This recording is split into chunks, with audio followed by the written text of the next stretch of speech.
Hi, we'd like to thank you for tuning into the World Boxing Review radio show. My name is Aaron Snowell. They call me the Hall of Fame trainer of champions. As we travel the world for past, present, and future stars. In coming to you live from St. Petersburg, Florida at the Hilton with the Florida Boxing Hall of Fame. Man, is going wild in here, Mark. And Mark is coming to you from Rochester. He's vice president of the Rochester Boxing Hall of Fame and vice president of the Buffalo Hall of Fame. Man, welcome into the show, Mark. How you doing, brother? Well, thank you, Aaron. It's great to see you. Yeah, sorry we missed the show last month, but we're going to do two this month, right? Oh yeah. Okay, yeah, sounds good. Yeah, and we got Craig Hawk sitting right over here with the Indiana Boxing Hall of Fame. Say something, man. You're down here in Florida, Craig. Yeah, we're checking out the Florida Boxing Hall of Fame. I like to hit it all. I'll be at the Rochester Boxing Hall of Fame to reciprocate what you guys did for us coming down for the Indiana Boxing Hall of Fame. I truly appreciate it, and you're doing a great job. And you're kind of a historian. Probably me, you, and Russell Peltz should sit down and compare some notes, and then we'll be able to find out. Like I was talking to Russell today. I'm like, wait, 1979, when Marvin Johnson fought Victor Galindez for the title, who was the main event?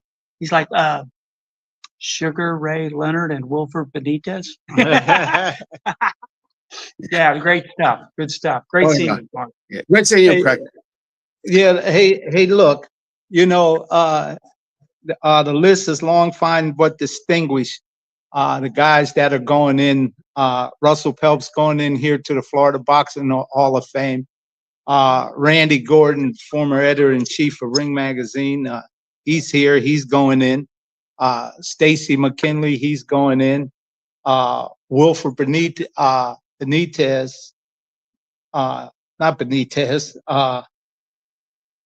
I done got a brain lock, but the list is long, fine, but distinguished of the people going in and doing reffing seminars that we were just at right now, and judge seminars, and some are getting their hand cast for today. So it's going good. Steve Canton, who's president, Bob Alexander, who's vice president of Florida Boxing Hall of Fame, they're here running crazy, and we're in the room where the awards dinner is going to be tonight. So I'll give you a little quick peek at it. You know what I mean? It's a nice venue, a nice setup. They allowed us to come in here, sit, and do the show. So Mark, man, we're going to be going over the Florida boxing history, some of the great fights that there's been quite many, but some just to be noteworthy of, man. So what do you got? Well, let's focus on some of the big ones. The first, do you know that James J. Corbett, Gentleman Jim, is generally regarded as one of the greatest heavyweights of all time. But interestingly enough, boxing was a very different business back in his day. When Corbett was champ, boxing was actually illegal in 21 states. And they didn't defend as often. I mean, he liked having the title, and he actually only made one successful defense during his 5-year reign, and it was in Florida. It was it was in Jacksonville, Florida in 1894. January 25th. January 25th of 1894, man, and they hosted that historical event to be the first heavyweight championship in Florida, man. What a great milestone for the state of Florida, for the many title fights that have went on there. And Mark, what was do you know around about the sum of money that them two got back then? I believe I saw that it was about $40,000. That's what I believe. That was it. $20,000, man. But back then, at that time, that was a lot of money, man. That was a lot of money. It was a lot. That was a lot of money in those days. Yeah. So you can't. I don't know. I should have probably looked up what the equivalent value, because I'll do that a lot of times when I'm mulling over buying something. See what how the prices with the inflation calculator, and that actually. So I imagine $40,000 in 1894. Yeah, it was 20,000, and Corbett got rid of Murley in that bout. Well, it's interesting because, Charlie Mitchell, who was his opponent, was no slouch at all. In fact, Charlie Mitchell's in the International Boxing Hall of Fame. He had a loss and a draw against John L. Sullivan, but both fights went the distance. I believe they did. I don't hold me 100% to that. Maybe Sullivan stopped him in the first one. I'm not sure. But he also had a draw with him, though, and he fought some good. He fought John Mace. So Mitchell was a very worthy contender. And I found it very interesting. Of course, no film of it exists at all. There's a lot of photographs, but there's no actual film of it. And I would love to see it. It sounds like it was a pretty foul-filled affair. It doesn't sound like it was in the gentlemanly style that people might associate with 1890s boxing. There was a writer, Samuel Griswold, was a very prominent boxing writer at the time, and he wrote for the Omaha newspaper. And he covered it, and he described it as one of the foulest and dirtiest prize fights in the annals of the ring. So I guess what happened was Corbett knocked him down in the second and kind of turned it into a street fight. He really just didn't want to let him get up. And the Griswold there, the writer, he just compared the referee, his name was Mr. Kelly, and he compared him to a cigar store Indian, that he just he didn't really involve himself in the proceedings as well as he should have, and let Corbett get away with a little too much. And but anyway, they got back up. The tension cleared. They got back up and they came out for the third. And I've never been able to find which hand it was that he hit him with, but it said he got one to the side of his jaw, that Corbett landed one to the side of Mitchell's jaw, and he landed a one on the bridge of his nose, which finished the proceedings. And he described as looking, he said when his face hit the floor, he said he looked like he'd been the same as he would have been if he'd been in the coffin for 100 years. So, hey, for our fans just tuning in around the world, we're here at the Florida Boxing Hall of Fame, right here in St. Petersburg, Florida, at the Hilton for the day's induction weekend ceremonies, man, here at the Hilton. And we're going over the first heavyweight title fight that happened in Florida. It happened in Jacksonville, Florida in 1894. And James J. Corbett, was that his only title defense, Mark? Yeah. Yeah. So no, he made an unsuccessful defense against Bob Fitzsimmons. And where Fitzsimmons, the solar plexus punch, Fitzsimmons, Fitzsimmons moved up quite a bit. He had actually started out as a middleweight, and he said going into it, he wanted to prove that a middleweight could beat a heavyweight. Well, he definitely did that. He later lost the title to Jim Jeffries, and it was actually after that probably Corbett, in a way, had his greatest fight, I think, was against Jeffries, because he was, clearly getting the better of it for over 20 rounds, and the Boilermaker was just too strong. Jeffries did knock him out, but in a fight that he had been losing most of. Today he would have probably lost a 15-round decision if things had gone the same way, that they are now. But, they used to fight for a lot longer, and but anyway, no, Corbett was Corbett, you can't take anything. The Corbett had an incredible defense. I read about it one time after Corbett was retired. He actually got in and did a little sparring with Gene Tunney, Wild Tunney. So you can imagine how old Corbett was, in his 50s, at least at the time. And Tunney could not believe the way that Corbett could slide punches even then. He said he'd never seen anything like it. So it was really, those guys from that era, I think a lot of people, they watch the films and they see, in the films, the time's not right. In the film, the timing's not right. It was a different style of boxing. And I think a lot of people just believe the older guys really couldn't match up. And I don't believe that that's true at all. I think boxing just has evolved Well, through the years. Those guys. it's just like anything in life.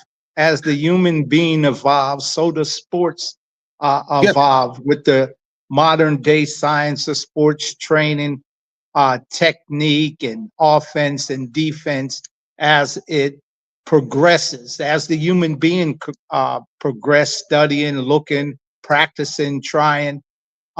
When you learn more, you do more, and you do better with the stuff that you learn.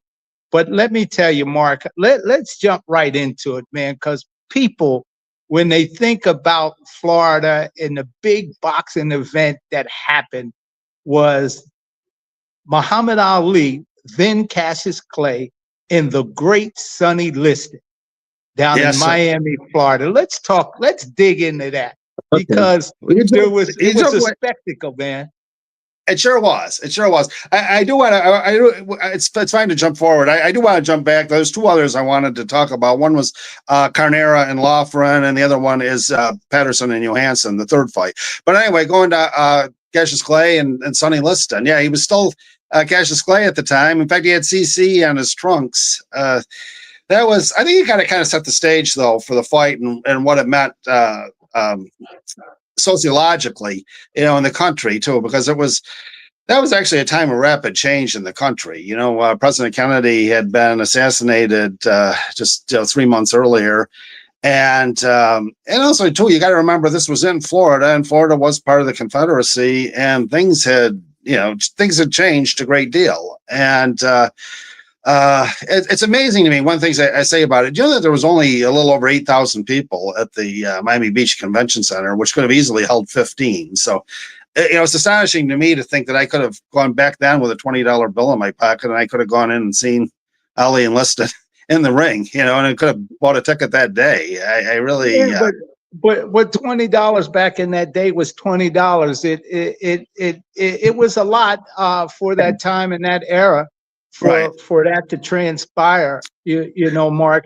And the date we're talking about is February 25th, 1964, when that took place, man.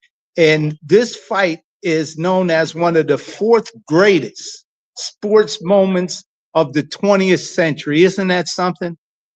Yeah, and I certainly go along with that. I go along with that because it's not true that nobody saw it coming. I think a lot of times they try to give the impression that there was there was definitely people who thought Muhammad had a chance in that fight. My dad always maintained that he claims he actually made quite a bit of money off of it because the odds were 7-1 in favor of Liston, and by the day of the fight they'd actually gone up to 8. Which I think is very revealing because usually, there's people have questioned the authenticity of it, and which to me is kind of ridiculous because whenever a fight, if a fix is actually in, the odds always tank just before the fight. If it had been 7-1, by ring time it would have been 2-1 or even, or something. So it was, I think that things were definitely on the level. I think that Liston just didn't train adequately, and I think that Ali did, and Ali was Ali. People just didn't know it yet. It was he was the fighter that he was. People were, at the time they were calling Muhammad Ali Louisville Lip because he was talking it and walking it, calling the rounds and everything. In the meantime, Sonny Liston, who had fought 10 top contenders, and he knocked out 7 of them. And they thought there was no way this young man just coming fresh out of the Olympics, talking trash like that was going to do anything to Sonny Liston. People have to remember is that Sonny Liston in his day was like a young Mike Tyson, as people know today. He was knocking everything out that came his way. Well, he knocked out guys with jabs. Sonny Liston actually with left jab. I mean, he had just had a frightful left jab, and he was using it a lot in that fight. But I think the interesting thing about that fight is the first round, because that first round really was one of the great rounds in heavyweight championship history, because Ali certainly came right straight at him, which nobody was really expecting either. Just like he later on was to do against George Foreman. I don't think anybody, I think everyone thought he'd be on his bicycle trying to stay away from Sonny, but he was mixing it with him pretty good, even in the first round, which I don't think Liston saw ever coming at all. I think after look what he did to Patterson, I think he'd be trying to. Well, he said he did get on his bicycle quite a bit during the fight. I remember Liston said after the fight, he said, "Well, Patterson didn't come to run and hide," and so I said, "Yeah, and where's Patterson now?" I think that Ali definitely did have a plan going into it, and he had predicted he was going to knock him out in 8. He said Liston may be great, but I'll stop him in 8 or something to that effect. He had a lot of he had a lot of poetry going on. Things that he was going to launch the satellite with Liston and all of that. For one of these great fights in Ohio, we got one of the great Hall of Fame TV film producers of our time. Just walked in to look at the show. Ira Glass, how you doing, Ira? Hey, Aaron, how's it going, bud? We're doing to you. Yeah, we're here at Induction Day, and they here was doing the show, Mark, and I just felt it was just fitting to get Ira in here because he's doing a great job and he got a lot of great things that he's working on.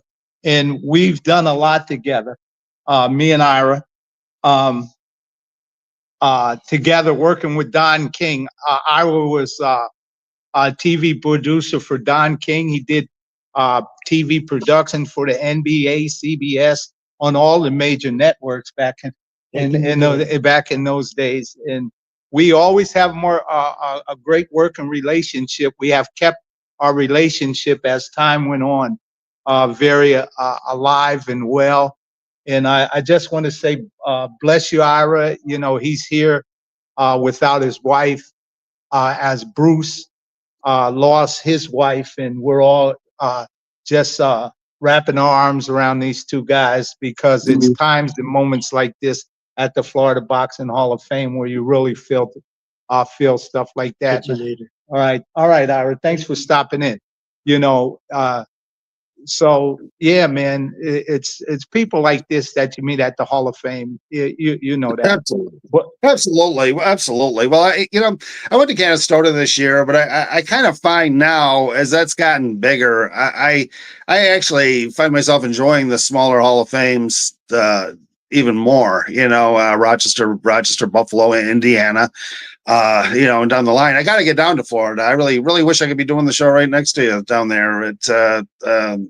Next year I just have to make sure to put it on my list and get down there because we had a great time in Deer Lake too, and I just that kind of experience where you get to hang out with the boxing people and actually get to interact, and it's getting hard to do that in Canton. With Graziano's closed down, that really changed the whole nature of the thing in Canastota. It just did. I was there 2 weeks ago, and you're absolutely right. And for the people just tuning in, and we want to take Team White Line here, who sent the message online. Thanks for the message, champ. We hear you loud and clearly. But to get back into what we're talking about are some of the great boxing events in Florida boxing history. What a rich history Florida boxing has. And we're talking about the Muhammad Ali and Sonny Liston fight, then Cassius Clay. And we have went over with Mark, with Ali being an 8-1 underdog, and Liston whooping the top 10 guys, 10 of them, and knocking out 7 of them. And like Harold Conrad, who was a promoter, he said, Ali was fighting the man. And that means he said is that Liston was the man of his era. So, and not like you said, Mark, not many people gave Muhammad Ali the chance. Let's talk about some of that. Well, I think, again, there was actually the weigh-in that morning, was an absolute spectacle. Ali definitely put on quite a show. That one was for free where everybody attended the weigh-in. And But the doctor, the ringside physician, was actually took his blood pressure and was listening to his heart, and the doctor was actually of the position took the position that he thought Ali was scared out of his wits, and but then they examined him again, like after everything had quieted down and everything was completely normal. So I don't know. What do you think about that? I mean, obviously you knew the man, and I didn't personally know him. Like people sometimes say, don't believe the hype, but Ali was hyped up at that period of time. He was a young man, 22 years old, just coming out of the Olympics, and he was very aware who Sonny Liston was and what he meant to the sport of boxing and how he was a KO artist. So Ali was the type of person, he was going to walk it and talk it, with everything that he did. And Ali was talking crap about the rounds. He was calling rounds and stuff like that. But because of Liston, what he was doing to other fighters and things leading up to the Ali fight, people were saying, no way that Muhammad Ali, this young kid, can handle, number one, him in the ring, because out in the street, Sonny Liston was tough. He had spent some time in jail, and he had hooked up as his managers, and Frankie Carbo, who was mob affiliate, and everyone knew that. And so they thought that those bad actors, I mean, Liston hung with some people for that reason. A lot of places didn't want to license him, because of some of his associations. But he was an awesome figure to watch in the ring. There's no question about it. Really one of the most dominating, about heavyweights of all time. I think that. I think though, one thing you have to keep in mind too, though, don't forget how the way that Liston towered over Floyd Patterson. That he was, so much bigger in size. Right, size-wise, and how much more like a guy like, say, Roy Harris, was a very good fighter, actually, and it was really no contest at all. When Clay and Liston got into the center of the ring, there wasn't a big crowd at the convention center, but worldwide and closed circuit there was. It did very well in that, in the old closed circuit days. And when they were standing in the center of the ring, it actually hit people. The Ali was actually bigger than Liston. And I don't think anybody realized until that time, that the size wise, that here Liston was fighting somebody now that was actually, taller than him and had a longer reach. So that was, go ahead. Well, Liston weighed in that night at 218 pounds, and Ali weighed in 210 and a half. Okay. So weight wise, but Ali was taller. Yeah. Ali was taller. Absolutely. But getting into the fight, Ali started strong, and then around about round 6, round 7, Ali started complaining in the corner about. Actually, that was the fifth. That was the fifth, actually. That I'm quite sure about, because he was. It's amazing, actually. He was blinded. There's no question about it. Something was getting in there, and it was Angelo Dundee had a lot of stories. He'd tell it a little different sometimes at various times, but people kind of had a suspicion that, well, Ali's own words at the time was the dirty works afoot, but he actually did request that Ange cut off the gloves, and because he couldn't see, and it was in pain too, and it was, his eyes were obviously burning. So, I think the actual truth of what happened there, I think probably whoever was involved probably took it to the grave with him. Well, I'm gonna tell you what Muhammad Ali told me personally. Okay. He said that Angelo Dundee was the one who pushed him out. He's told me that he was getting ready to quit. Yeah. And he said if it wasn't for Angelo just pushing him out there, is that he probably would have never been the champion that he became.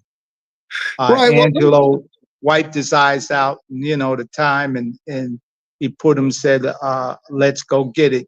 Teamwork makes the dream work. Oh, yeah.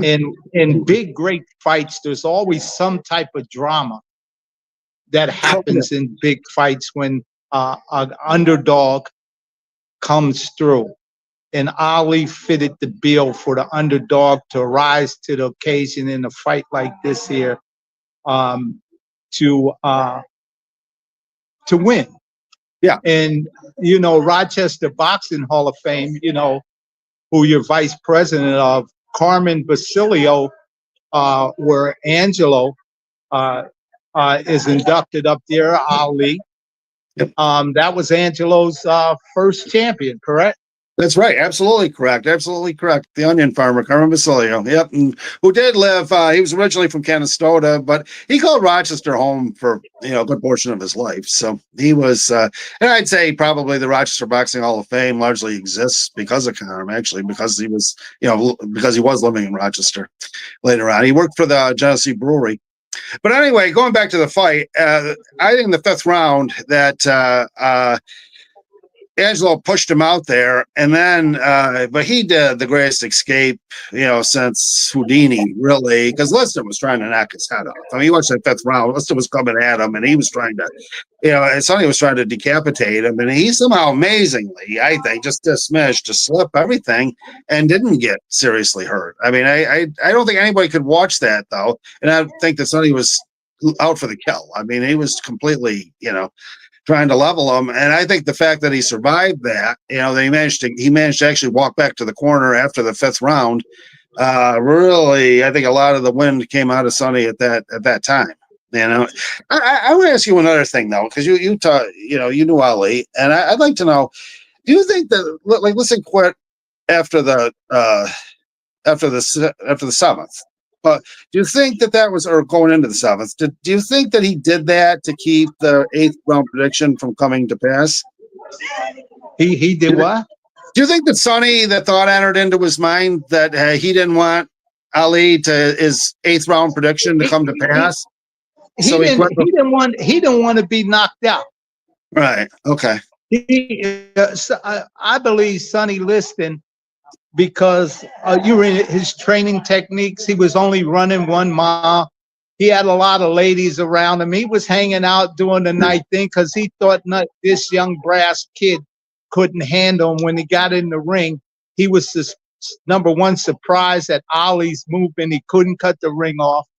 Ali's speed, his jab, and stuff like that. And he was getting hit like he was never got hit before. And with him, you know, not in the best condition, I think he sat on the stool to say, hey, look, we could live to see another day. And them two seen other day together. And those fights that them two had are, man, the photos alone are historical, from the Liston fights and Clay or Muhammad Ali. As after this fight, Ali had changed his name in the process of this fight in Miami, which is where he took what is known in Islam, a shahada, bearing the witness of one God. And in Arabic, the proper name for God is Allah. And joining the nation of Islam that rang bells around the world. And by doing that, Muhammad Ali became, in the Arab world, very, very popular as he grew in stages like all of us. As him being a Muslim, there's over 1 billion and some Muslims in the world. A lot of people start listening to him and followed him, that helped his career out a whole lot. Well, there's a lot of pictures, of Ali after that, being over in the Arab world. You know, I believe he met Nasser, was the prime minister of Egypt at the time.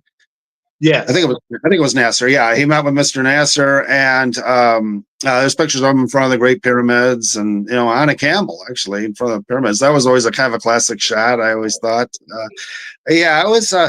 But, you know, just going back to the fight for just a second, though, I think Ali knew what was happening with Liston faster than anybody else did, because he jumped up, and you could see him. He started shuffling there. He was, because he saw him spit the mouthpiece out. You know, they would put the mouthpiece out, and Liston spit the mouthpiece across into the ring, and Ali knew at that moment. I think that it was over, and I don't think the rest of the people did. He jumped up, that famous shot with his hands up, and the Russian or the Soviet news agency TASS described what Ali did as a tribal war dance. So his celebration, they said that Clay did a tribal war dance. So I thought that was the interpretation of things at the time. It was a huge moment in boxing history. I can remember. It was like Ali said, he shook up the world, and he did shook up the world. And the comment from Joe Louis, who had been hired by Muhammad Ali as a consultant, the things that he said in the 6th round, Liston was getting the best of Ali, but Ali fired him after that. Joe Louis for what he said in the telecast. But that's how that fight went. But after the fight with Ali running around the ring saying, "I'm the greatest, I shook up the world, I can't be beat, I'm the greatest," man, what a mark in Florida boxing history, man. Yeah, well, you're right. The Sunshine State got that one. Yeah, that was a big one, no question about it. I believe the Miami Beach, that convention center is still standing, right? I guess they renovated it extensively, but it's still in existence, right? Oh, absolutely, man. Mark, time's flying so fast. Okay. We better get in. A great fighter named Roy Jones, who his father's being inducted into the Florida Boxing Hall of Fame today. So we give our praise to Roy Jones' father, who started him out. But Roy Jones' fights in Florida are some great marks on Florida boxing history, like his fight with Mike McCullum. And we want to give our peace and blessings to Mike McCullum's family, because he just recently passed, and we're not bringing up this bout or anything to bring shame to the family or Mike McCullum. Both of them were two great fighters, and Mike McCullum, what a great matchup this was. Yeah, it was. Yeah, it was a very good fight. It was a very good matchup, and I think a lot of people thought McCullum, would take that fight, and of course he didn't. Jones had an incredible. I would say about Roy Jones, he had an incredible ability to move up and down the ladder weight wise. He started out. I mean, he was junior middleweight in the Olympics, and proceeded to go all the way up to heavyweight. With success in all of them. And another thing I like about Roy Jones Jr. was he didn't, Jones did not dodge anybody for sure. There was fights that he probably didn't have to take, but he did. I think if you look at his record, you can't really say that he. I always thought it was kind of a shame. He won the title, the middleweight title, originally in a matchup against Bernard Hopkins, and that was really that was Hopkins really his only prime loss.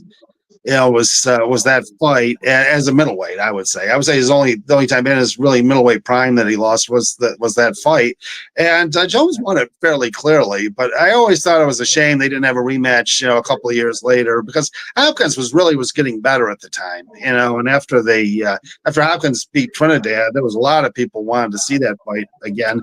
Let's say at like 168 or something. Jones had moved up to light heavyweight by that time.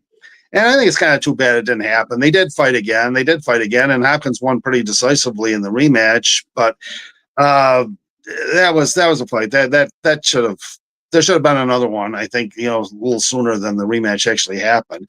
But I wanted to say you mentioned about Roy Jones full circle right here for today at the Florida Boxing Hall of Fame. This fight with Roy Jones and Mike McCullum, it happened in Tampa at the Ice Palace. And that's something for the IBF middleweight championship of the world. And it did go the distance, and it was in 1996. So a little bit of boxing history for here in Florida, man. But Roy Jones fought a lot of early fights up in Pensacola, too. 13 of his first 15 were in Florida. And yes, most of those were in Pensacola.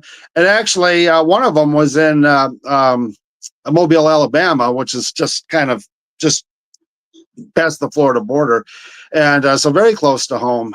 For a guy for such a notable, that had to have been a great time for Florida boxing because he was so popular coming out of the Olympics. I think in a lot of ways, I mean, it's ridiculous that he got robbed in that fight, but against the South Korean. But the truth is, I think he emerged from it so popular and so beloved, and it was voted the fighter of the Olympics. Even though he only got the silver medal, he was voted the best fighter in the tournament. So I think that says a lot about him. And that was, he definitely did do a lot for Florida boxing. And I also wanted to mention his dad too. Something that doesn't get mentioned a lot is that his dad was a war hero. His dad was a war hero, fought in Vietnam, and was a very, very good trainer. I mean, I think is obvious. You look at Roy Jones's amateur record. I mean, it's really one of the greatest amateur careers of all time. And, his dad got him there. So it was, sometimes maybe it's best in the pros, for the dad not to be in the corner. But Roy Jones Sr. certainly deserves a great deal of the credit. So I'm very happy about his induction today in the Florida Boxing Hall of Fame. And I think I'm glad to see him getting some honor. And I'm glad we, to a worldwide audience, we can talk about it. I think that's absolutely. And up in Pensacola, when you talk about when Roy Jones fought Richard Frazier, man, in Pensacola at the Civic Center, those fights for the WBC and the WBA belt, IBF, all of them belts together was, man, in 1999, that was significant for HBO boxing because they had made Roy Jones after Mike Tyson left HBO with Don King and the whole crew and went to Showtime and lifted Showtime up.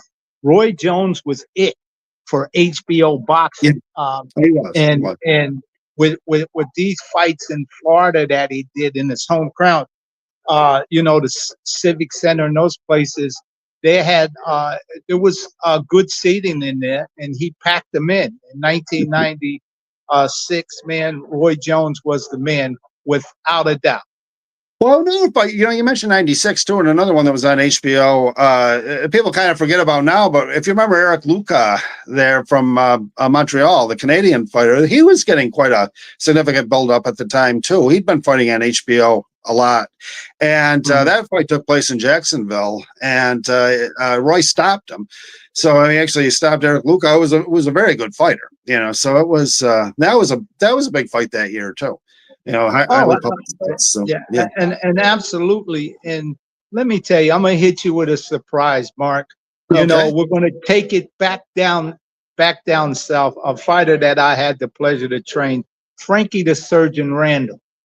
After beating Juan Martin Kogi out in Las Vegas, he had a rematch clause in the contract, so he had a rematch with Juan Martin Kogi down at the Highlight in Miami.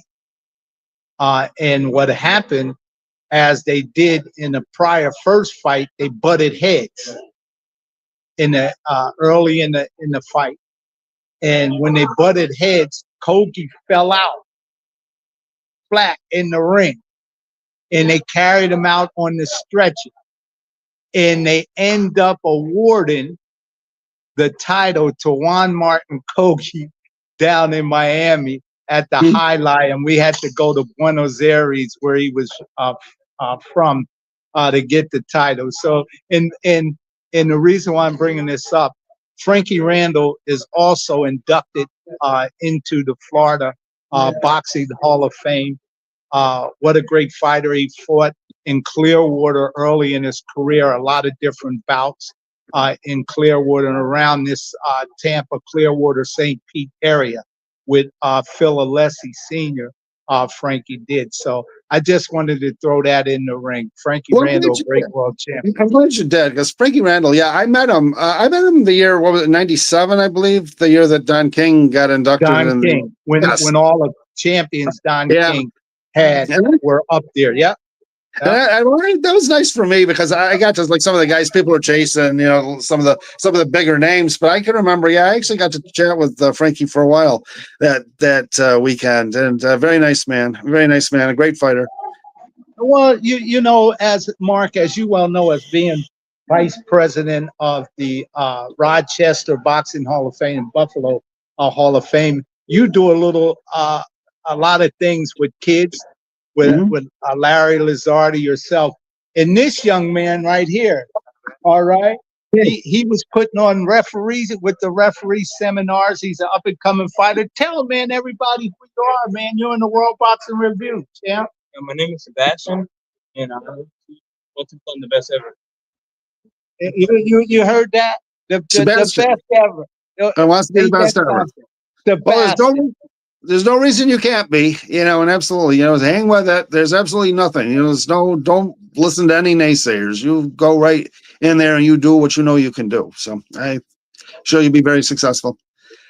I was a referee for USA Boxing for many years, and I did about everything you could do in it, short of the Olympics or Olympic trials, and so I saw a lot of kids, and I saw a lot of good ones, and saw a lot of them that became very successful too. So it was absolutely, but they do such, man, like y'all do. The Florida Boxing Hall of Fame, they do so many great things. To see this young man here who was part of the referee seminar, and we got someone else, a surprise guest, Mark. We have Bob Alexander, man, vice president of the Florida Boxing Hall of Fame, is going to judge. And look, Mark, Bob, we got Mark on there. Today's something special, man. The induction ceremonies that you have, it's an award thing. It's a fundraiser for y'all. Talk a little bit about that. Well, it's amazing, Aaron, that we are now, this weekend is our 17th class being inducted. We started back in 2009 with just an idea, and it started to grow and grow, and more people came on board. And every year we tried to do something a little bit bigger, a little bit better. We learned from what we did the year before, and to now where it's almost running like a smooth engine at this point. We've got so many great people. Steve Canton is our president.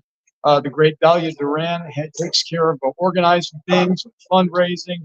I take care of all of the speeches and the presentations, things like that.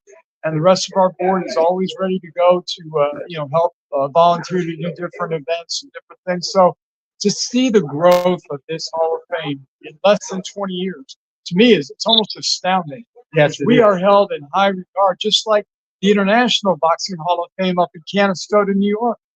People come from all over the place this weekend to be here at the Florida Boxing Hall of Fame. And of course, the scenery is not bad either. St. Pete, Tampa Bay, it's not a bad place to hang out, play a little golf maybe, but we're just so blessed, to have so many people, to have you here every year, our big award winner last year, just to enjoy the weekend with boxing family. And that's what we are. Yes. People think it's a big thing, but it's really a tight-knit, close family in the sport of boxing. And when we get to come together every year at this time, the third week of June, it's everybody's favorite weekend. Yes, it is.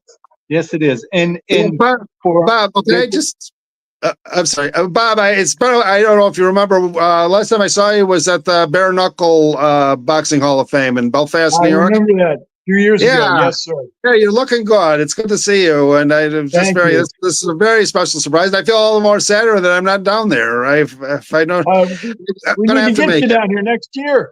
Absolutely. Well, you guys are doing a great job. I looked at Aaron's posted a lot of pictures about the showing, your museum and, that you're doing things like with the rings and Fitzcasts and everything. In Rochester, we can right now, our budget allows for plaques pretty much and to get the people there. But nonetheless, it is, we've existed since 1990 and, it's just great. It's great to see your success down there, and I'm absolutely intend to make it down there. So, and I'm just glad to see you. Glad to see you looking strong and well, and it's this is a real treat. God bless you. Great to see you. Thank you. I appreciate that, and it was a big honor 2 years ago for me to go up to Central New York and be an inductee in the Bare Knuckle Boxing Hall of Fame. As a matter of fact, they shocked me when they announced that all of the awards for announcers going forward, that award was going to be named after me. I tell you, I was speechless. I didn't know about it in advance, and I couldn't even speak. I was so honored and so moved, and it was so great because my mom and dad came up with me from Florida. I just lost my dad a couple of months ago, but they were up there together, and my mom and dad just held court. Everybody wanted to meet them. Me, well, they knew me already. Forget about me. They wanted to meet my mom and dad. So that weekend was one of the most enjoyable with all of my BYB family up there. It's a great memory, and I want to get back up there hopefully next summer because I really enjoyed it. I want to enjoy it again. Yeah, it's a very nice event. Scott Burt, Judy Burt, they do and his volunteers, they all do a wonderful job. And it really, that one's a very fun weekend. It just really is. Friday night into Saturday. It's just a lot of fun. It's low key, but it's a very enjoyable time. Indeed. Yes, this here, man, Bob. For those that are tuning in, we're at the Florida Boxing Hall of Fame. We have Bob Alexander, who is vice president of the Florida Boxing Hall of Fame, with us. Like he tuned in last year with us, and we went over this here. But Bob is one of the outstanding ring announcers, a TV personality, and a lot of times people look at Bob, they say, I know you from somewhere, someplace, and a lot of times they can't connect the dots until he says, I'm Bob Alexander. They said, that's it. They always say that when it comes to Bob, but he's been in Florida boxing. I mean, just countless. 36 years. 36 years. I mean, countless bouts that he has ring announced for Don King. He sat in for the color commentating. He was the lead anchor person on the streaming for Don King and Don King Production. And I mean, what a great job he did with that, with John Musionis. That teamwork makes dreams work. And they just do a fine job, Mark, doing it. And all of those bouts in Florida to stream it, to get the word out. Rising star fighters. Now, a lot of these fighters that you seen them when they were kids, where they were fighting, become champion, and now a lot of them are going into the Hall of Fame. Could you imagine that, Bob? No, I got to tell you, Aaron, when I started my career, my biggest dream was to be a TV commentator like Howard Cosell back in the 70s. But that was a hard market to break into because there were so many experienced guys. And I had the opportunity to try ring announcing, and I kind of fell in love with it, and I never looked back. A lot of folks don't know who I am until they see me in the tux with the red bow tie. They say, oh, I know you, and that's who you are.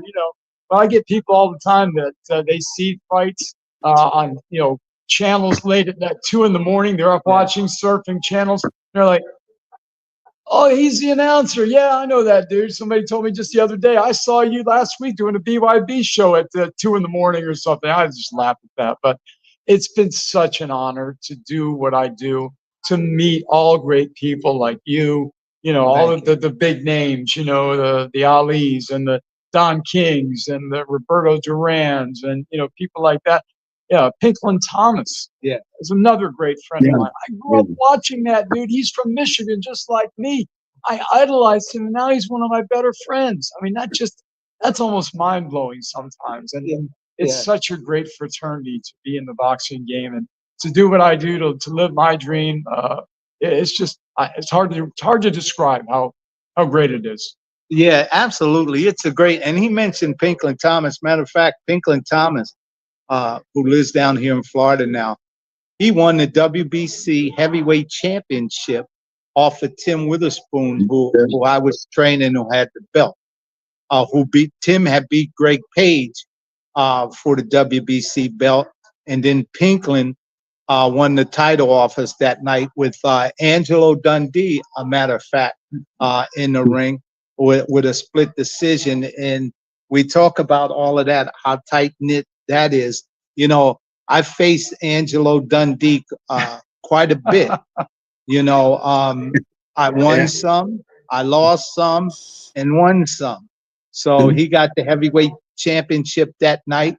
But we had Tim Austin, the Cincinnati kid, with when he was in the ring fighting. Angelo had his guy. We beat him, and then me and Angelo worked together with Michael Nunn. Let me tell you how it happened. Michael Nunn, right, had a trainer's contract with Angelo Dundee. And Don wanted Michael Nunn to train at his training camp in Orwell, Ohio. So Angelo didn't want to come to Orwell, Ohio and stay there for that amount of time. So Angelo calls the gym. He says, "Hey, Aaron," he says, "Hey, man, I got something for you, man. I can't make it to camp." He said, "But if you would train Michael Nunn," he said, "I have the highest respect for you." He said, "And we'll catch up, down in Memphis, Tennessee." The fight was at the opening of the Pyramid Hotel, and that's what we did. So it's just the camaraderie, family working together. And also Pinklin Thomas. I trained Pinklin Thomas for some fights with Angelo.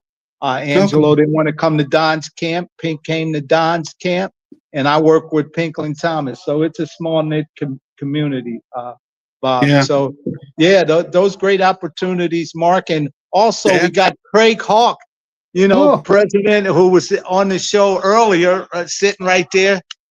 Hey, look, Mark, here's the thing. If you have an interview with Aaron, with my boy Aaron Snowell, you're going to talk boxing at some point. You might not get a word in, but you going to talk boxing. Yeah. Yeah. Well, I'm fast, I'm pretty, and I can't be beat. Yeah, the greatest of all time to go. Yeah, I think we play off each other pretty well, though. Look, you know how we do it. We're all friends. We all love the game. Anything positive to keep the sport going. Craig, all of us, we brothers, man. We travel around. We try to support each other, love each other. And sometimes people don't understand the love that we have for each other, but when we're on the scene and on the screen, you can really see it and you can feel it. And the day is one of those type of days, man. The atmosphere here, Mark, and I'm sorry he couldn't be here, is electrifying, man. They just had the referee seminar here. They had the cast where guys get their fist cast that's going to go into the Hall of Fame down near the SJC boxing gym in Fort Myers. So after this, they get the cast together.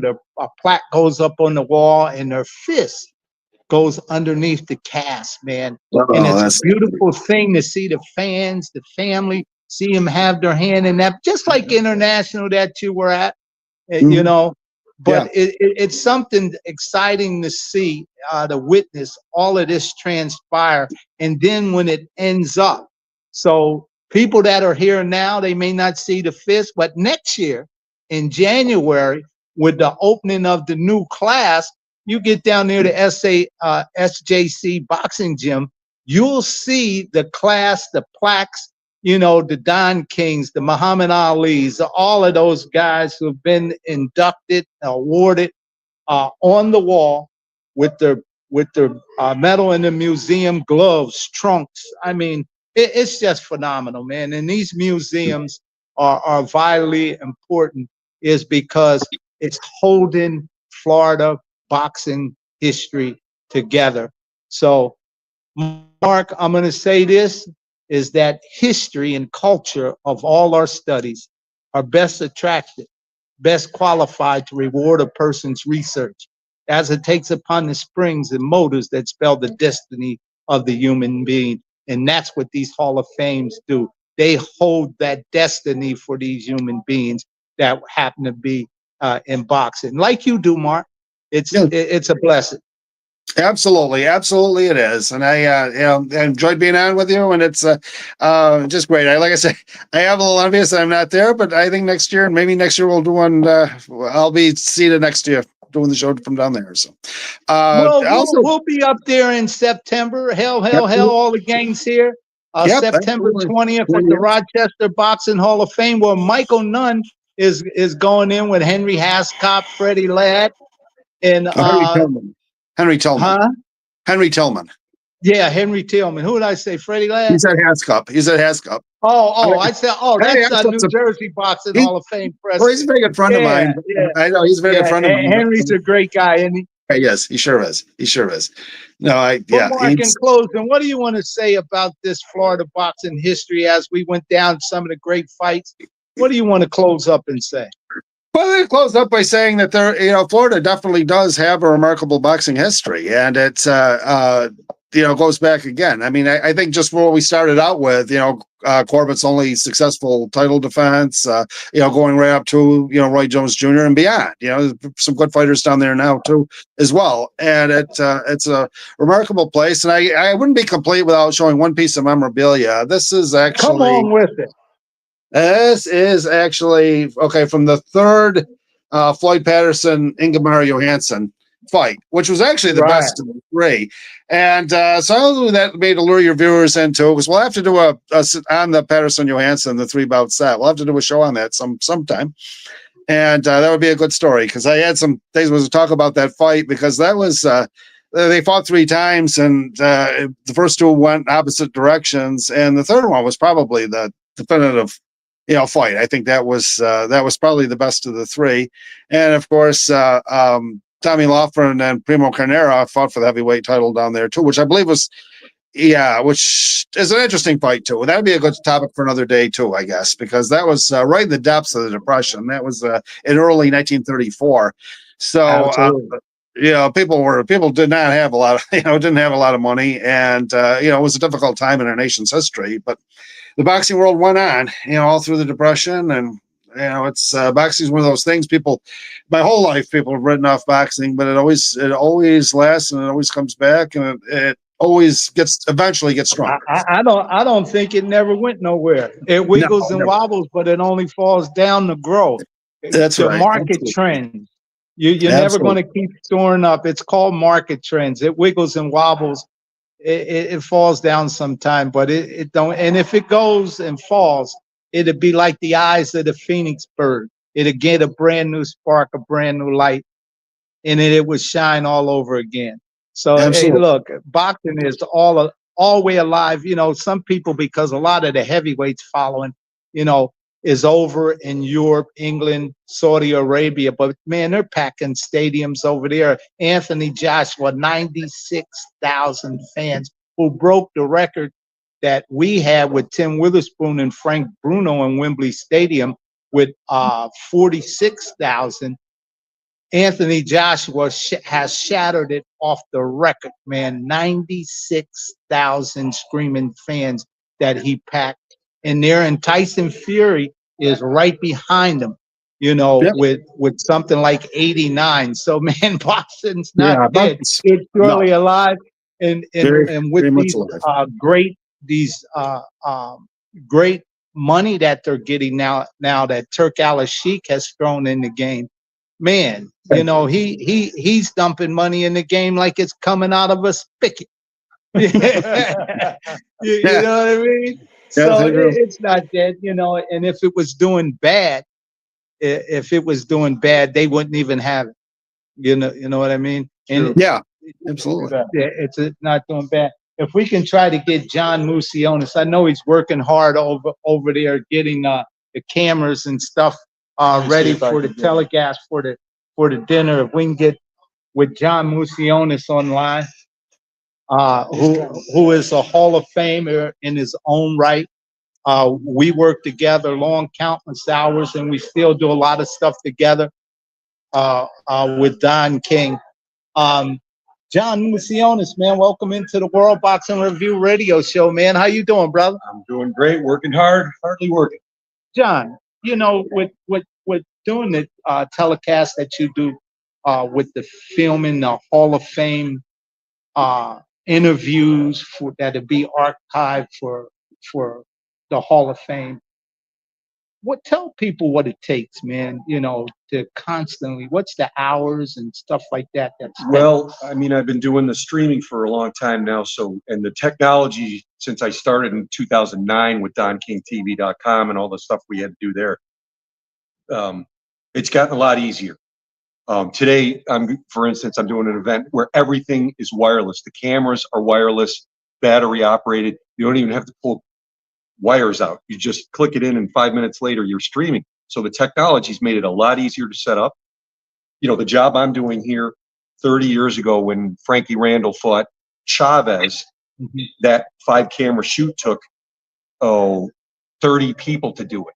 right? We just did the Broner fight last year with 11 people plus the talent. Wow. A third of the people due to this digital technology. It's fantastic.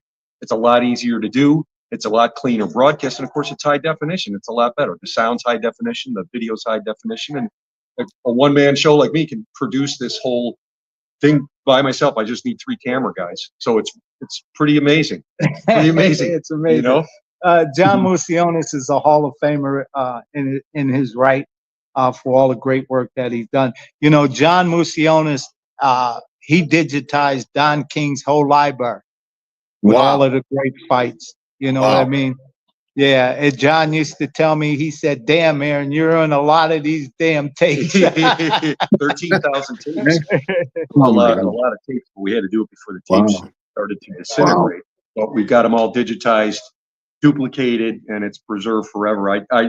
I did it because, not just because it needed to be done, but because that's digitized now and uploaded in places. It means it's going to last forever. If there's a fire in the building, the whole library is still there. 500 years from now, somebody can look at Chavez getting knocked down in the 11th round in the exact same state that the video was in when it was recorded because it was digitized. And 13,000 tapes, there's 4,000 bouts, 12 or 1,500 actual complete fights. There's a lot of stuff on there for people to see, and it gave me an awesome education in boxing. And plus, Don King's office is in Deerfield Beach, Florida. So John lives here in Florida. He put together that digital library for Don King. Is another historical note for Florida Boxing Hall of Fame. It's just amazing what little pieces of big puzzles that are around here. But Mark, man, it's something special. What a day, man. What a morning. That's remarkable. I guess my mind, I'm thinking about that digitalizing all of Don's tapes. That's just a remarkable thing. I'm very glad to hear that, and because I'm just thinking about all the fights in there that I'd like to see again, in that batch, because there's a lot of the more maybe obscure fights, that people don't remember as much, but I do remember them and remember when I was watching them, and would love to see them. So I'm very glad, grateful to you for doing that work, and I think that's just a great thing. As a historian, that's just a dream for me. Yeah, there's also other footage in there that's not exactly fights. Okay. I think it's 4,000 or 5,000 of the tapes. But then there's all kinds of stuff that he recorded. Don was meticulous about keeping tapes of things. I found a duplicated 3/4-inch tape, which is the old U-matic, that had recorded the Rumble in the Jungle off of the master. I found this in a box. It was recorded and it was still all the way wound out. When I put it in, it's the most pristine copy of the Rumble in the Jungle that exists in the world. And I found this tape just a year ago, and it plays perfectly. It's as good a video as could have been recorded them. So there's really some.